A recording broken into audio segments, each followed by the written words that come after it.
que l'automne vient d'arriver, avec leurs mains dessus leurs bras. Bon, on commence par quel département? Alors, on commence par le Doubs. Et la neige est arrivée. Bonne nouvelle, j'ai croulé sous la neige cette semaine. Ah bon? William. Oui. Dans Elle le reste, elle Haut-Doubs. s'accroche? Elle s'accroche. Dans le Haut-Doubs, c'est l'une des premières maisons d'hôtes que j'ai découvert il y a 30 ans, qui m'a donné envie de me spécialiser là-dessus, avec bien sûr les petits hôtels de charme. Voilà, on va Mais en à parler. l'époque, ça s'appelait maison d'hôte? Bien sûr, ça date de 1955, les maisons d'hôtes en France. Voilà.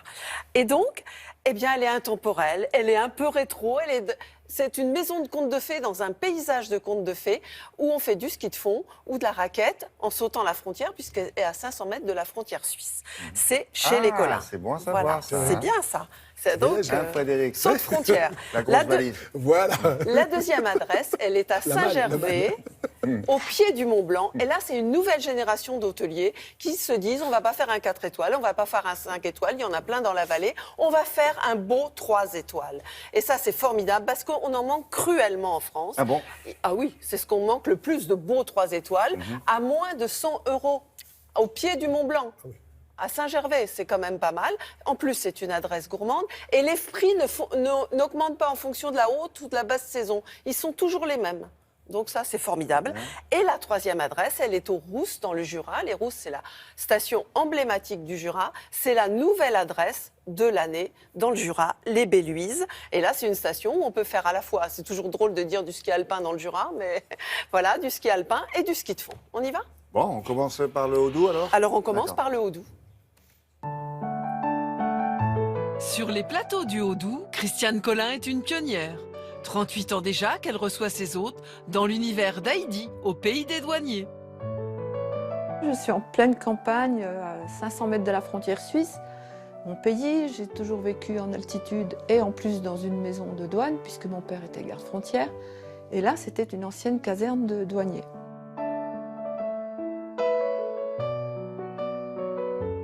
Tout mon décor dépend de la nature. Les branches entrent dans ma maison. Je décore avec tout ce qui rappelle la Suisse, les couvertures de l'armée suisse, par exemple. Dans les chambres, il y a également des meubles franc-comtois, les lits bateaux, beaucoup de bois.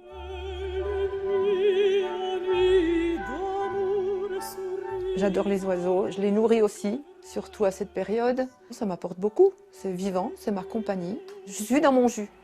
Sa réputation de cuisinière, qui s'est frottée au savoir-faire des grands chefs, n'est plus à faire. Quant au stage d'aquarelle, les pieds dans la neige, ça change de la raquette et du ski de fond. Un petit hôtel charmant au regard du Mont Blanc. Il est désormais propriété d'Olivia et de Romain, qui se sont connus sur les bancs de l'école. Nous nous sommes rencontrés dans une école hôtelière où notre amour est né. Et ensuite, on s'est lancé dans le métier. Donc, nous avons tourné tous les deux dans des établissements étoilés, mais également dans des entreprises plus petites. Et ensuite, nous avons trouvé la ferme de Cuplin que nous avons repris tous les deux avec Olivia. On voulait un endroit qui reflète la montagne, donner un esprit chaleureux. On est un couple jeune, donc retrouver aussi un petit peu d'originalité et de modernité. À la ferme de Cuplin, les vaches ont tout compris de la philosophie Peace and Love. Et ticket gagnant aussi pour les clients. Nous avons un tarif qui est lissé sur toute l'année, parce qu'avec Olivia, nous considérons vous offrir le même service quand vous venez pendant les vacances de Noël ou de février, qu'au mois de mai ou au mois de septembre. Au cœur des Rousses, la station emblématique du Jura, Sandrine et son mari sont des passionnés de leur terroir, de ses paysages et de son artisanat. Les Belluises, c'est les myrtilles en patois jurassien. C'était un hôtel depuis les années 1800 qui a été abandonné de 2005 à 2011.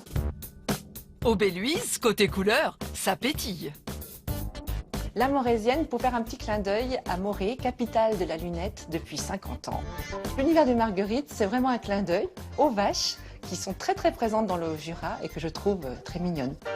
Cocktail détonnant de verre et de vintage pour celle-ci, et tout bois tout orange pour la suivante. Le bois, en fait, on l'a retranscrit de différentes manières dans cette chambre, par le tavaillon, qui est vraiment l'identité jurassienne. En fait, on a harmonisé la chambre avec différents tissus de couleur orange pour donner un petit côté chaleureux et gai. Cerise sur le gâteau, la déco des salles d'eau. Rien n'est cher dans ma déco. C'est des articles qui ont été chinés, trouvés sur Internet, recyclés et travaillés aussi avec des artisans locaux. C'est lumineux, hein? Voilà, c'est pour vous dire qu'on peut faire du beau, pas forcément cher.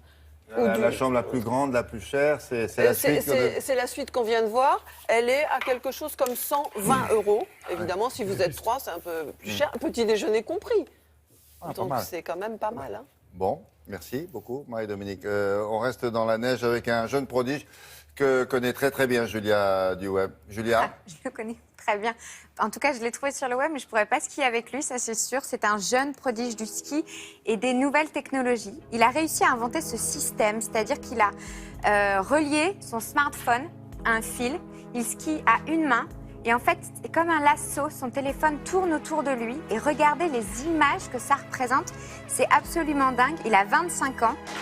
Il a appelé ça Centriphone et depuis qu'il a mis cette vidéo sur Internet, c'est un énorme carton.